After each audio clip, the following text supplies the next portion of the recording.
आज भी उनका मुस्तकबिल दांव पर लगा हुआ है। हर तरह का इन्वेस्टर जो है वो शदीद परेशान है। ये हाउसिंग प्रोजेक्ट्स जो है वो हमें एक तरह से ब्लैकमेल करते हैं। बिस्मिल्लाहिर्रहमानिर्रहीम, अस्सलाम वालेकुम। साल 2023 प्रॉपर्टी में तबाही का साल रहा है। 2022 और 2023 में जितने भी रियल एस्टेट के हाउसिंग प्रोजेक्ट्स लॉन्च किए गए हैं उनमें से मैक्सिमम की फाइलें आज 40 से 50% तक माइनस में जा चुकी हैं। लोग अरबों रुपया इन प्रोजेक्ट्स में इन्वेस्ट कर चुके हैं, लेकिन आज भी उनका मुस्तकबिल दांव पर लगा हुआ है। वो नहीं जानते कि उनको कभी फायदा होगा भी या नहीं। नाज़रीन, पाकिस्तान में इस वक्त जो रियल एस्टेट के हालात हैं वो किसी से ढके छुपे नहीं हैं, बल्कि न सिर्फ रियल एस्टेट के दीगर कारोबार भी इस वक्त में बुरी तरह मुतासिर हुए हैं। और ये जो लोगों की इस वक्त मुआशी सूरत हाल है वो भी सब लोगों के सामने है। लोग जब हमें फ़ोन कॉल्स करते हैं तो वो कंसर्न जाहिर करते हैं कि जी हमने हाउसिंग प्रोजेक्ट्स पे एतमाद करके उनमें फ़ाइलें परचेज़ की थी, हमें ये लगता था कि हमें 4 दिन बाद कुछ फ़ायदा होगा, या हम उन फाइलों से एग्जिट ले लेंगे, 4 पैसे कमा लेंगे, या फिर कल को हम प्लॉट लेके उस पर घर बना लेंगे। लेकिन जो मौजूदा सूरत हाल है उसमें हर तरह का इन्वेस्टर जो है वो शदीद परेशान है। चाहे किसी ने 1 फाइल ली या चाहे किसी ने 10 फाइलें ली हैं, उनको ये नहीं पता कि उनकी फाइलों पर प्रॉफिट कब आएगा, उनको फ़ायदा कब होगा। इसी तरह लोग ये भी शिकवा करते हुए नजर आते हैं कि जी हाउसिंग प्रोजेक्ट्स जो है वो हमें एक तरह से ब्लैकमेल करते हैं। वो कहते हैं कि जी आप किस्तें दें, नहीं तो आपको बैलेटिंग में शामिल नहीं किया जाएगा, किस्तें दें नहीं तो आपकी फाइलें कैंसिल कर दी जाएंगी, और इस तरह की बहुत सारे कंसर्न्स जो है वो हम तक पहुंचते रहते हैं। जब हम यही बातें जो सोसाइटी ऑनर्स हैं, डेवलपर्स हैं, जब हम उनसे करते हैं कि जी लोगों की ये सूरत हाल है इस वक्त, तो वो अपनी जगह पे जो है वो बेचारगी का इजहार करते हैं। वो कहते हैं कि जी हम जो प्रोजेक्ट बना रहे हैं उसमें जिस वक्त पे हमने ये फाइलें बेची थी उसमें प्राइसेस ये थी, और अब जो है वो तेल की कीमतें बढ़ गई, कंस्ट्रक्शन मटेरियल की कीमतें बढ़ गई, और इसी तरह ओवरऑल जो है वो हालात कुछ अच्छे नहीं।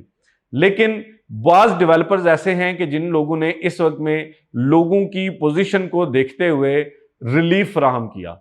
वो रिलीफ क्या था? जैसे कैपिटल स्मार्ट सिटी ने अपने जो सरचार्जेस थे वो मुकम्मल वेव ऑफ कर दिए। वो जो फाइलें कैंसिल कर रहे थे उनमें मजीद मोहलत दे दी, जो डेवलपमेंट चार्जेस ले रहे थे उसमें भी मोहलत दे दी। तो अल्टीमेटली ये हुआ कि लोगों को एक सुख का सांस मिला कि जी एटलीस्ट जो है वो हमारा ख्याल किया गया।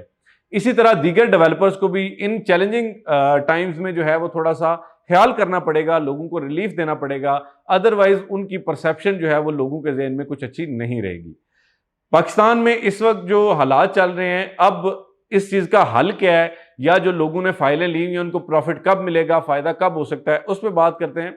देखिए, इस वक्त में पाकिस्तान में जो इलेक्शन की बातें हैं वो ज़ोर पकड़ती जा रही हैं, और बातें अब सरगोशियों से निकल के जो है मुतालबात तक आ चुकी हैं। इस वक्त में जो अक्सर जो ताकतवर हल्के हैं उनकी तरफ से ये बात बताई जा रही है कि जी जनवरी के आखिरी हफ्ते में इलेक्शन जो है वो मुतवक्के हैं।